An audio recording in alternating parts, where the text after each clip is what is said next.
죄가 많은 곳에 은혜가 임해가지고 예수님을 보내줘가지고 그렇게 죄인들을 말이죠, 그렇게 사랑해서 그렇게 믿기만 하면은 이런 복을 주신다고 했으면은, 그러면은 이제는 죄를 계속해서 지어도 되겠네요.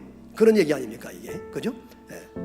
계속 주님의 은혜로 우리가 살게 되니까, 그럼 계속해서 죄를 지어도 되겠네요. 그리고 이제 내 마음대로 살아도 되는 거 아닙니까? 이제 막 살아도 되겠네요.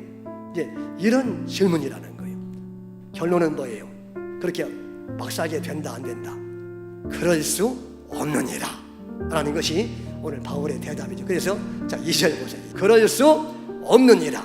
죄에 대하여 죽은 우리가 어찌 그 가운데도 살리요. 예수님을 믿으면 예수님과 함께 연합이 됐기 때문에, 예수님과 함께 이 사람이 죽었고 새로운 생명으로 살기 때문에 예수 믿기 전에는 아예 죄로부터 지배를 받는 삶을 살았는데, 이제는 지배를 받지는 않고 이제 가끔 가다가 죄를 짓는 상태가 된다는 것을 말해요. 그러니까 가끔 가다가 죄를 짓는다는 얘기는 죄를 안 지을 수 있는 능력을 하나님이 우리에게 주셨는데, 그런 상태로 우리를 하나님 새롭게 만드셨는데 내가 원해서 죄를 짓는다는 거예요. 죄가 좋아서. 아시겠죠?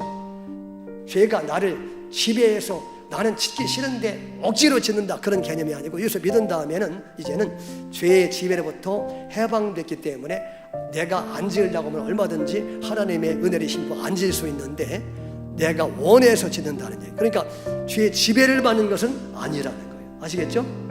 있습니다. 우리가 알거니와 우리의 옛사람이 예수와 함께 십자가에 못 박힌 것은 죄의 몸이 죽어 다시는 우리가 죄에게 종로를 타지 아니하려 함이니. 그렇죠? 여러분, 그러니까 이렇게 옛사람 예수님과 함께 십자가에 못 박혀서 법적으로 더 이상 죄와 사망과 우리는 관계없는 그런 사람이 되고 더 이상 죄와 사망의 지배를 받지 않는 그런 상태가 됐다는 거예요.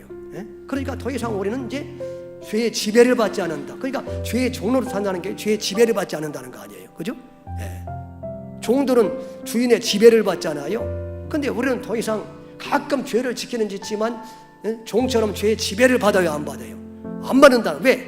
이 사람이 예수님과 함께 죽었고 새로운 사람으로 우리 안에 부활의 생명이 있기 때문에 더 이상 죄에게 종노하지 않는다는 겁니다. 그러니까 우리가 죄를 지으면은요, 우리 안에 계신 예수님이 우리 안에 계시기 때문에 그냥 두십니까? 또 그냥 안 두시고 이렇게 막 이렇게 책망하시고 괴로운 마음을 가지고 반드시 뭐 하게 돼요?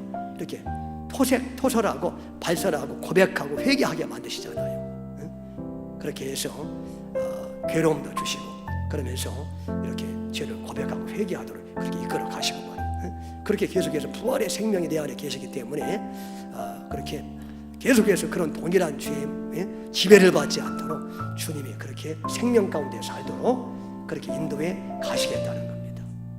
7절 말씀부터 보겠습니다. 7절. 이는 죽은 자가 죄에서 벗어나 의롭다 하심을 얻었습니다. 이게 이제 무슨 말이냐 하면, 지금도 죄를 지을 수 있지만은 죄를 지으면 이제는 죄의 노예가 아니고 죄의 권세에 눌려서 죄를 짓는 것이 아니라 이제는 의롭다함을 받은 의인으로서 죄를 짓는다는 거예요. 그게 다시 말해서 죄의 종으로서 죄를 짓는 게 아니라 자유케 된 하나님의 자녀로서 가끔 죄를 짓는다는 거예요. 그게 그러니까 다시 말해서 죄의 권세에 눌려서 끌려가는 것이 아니라 그냥 가끔 실수로 죄를 짓는다는 겁니다. 이게. 그래서 예수님을 모신 신자는 절대로 죄의 노예가 되지 않는다. 때때로 실수를 할지라도 그게 죄의 지배를 받는 상태는 아니다. 절대로 의롭다함을 받은 상태에서 종종 실수로 죄를 짓는 것 뿐이다 하는 것을 지금 분명히 하고 있는 겁니다. 여기라는 얘기는 그렇게 알고 언제나 그렇게 당당하게 그렇게 선포하고 주장하면은 더 이상 죄의 지배를 받지 않는다. 또 얘가 죄의 지배를 받고 자꾸 이렇게 죄를 짓는 것은 뭐냐 하면 이런 놀라운 진리를 모르니까 자꾸 이렇게 죄를 지으면서 내가 이 죄의 지배를 받는 게 아닌가, 또 다시 또 내가 옛날 포로 상태로 다시 돌아가는 게 아닌가, 이렇게 염려하는 게 뭐냐 하면 이런 진리를 모르기 때문에 그렇다는 거예요.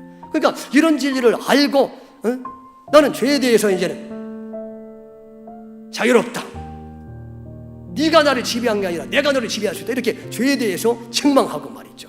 이제는 내 안에 부활하신, 죄를 이기신 부활 생명이 계시기 때문에 나는 능히 죄를 지배할 수 있고 죄를 이겨낼 수 있다. 이렇게 선포하라는 거예요. 이렇게 여기고 믿고 선포하면은 우리가 죄로부터 자유케 되는 삶을 살 수가 있다는 겁니다.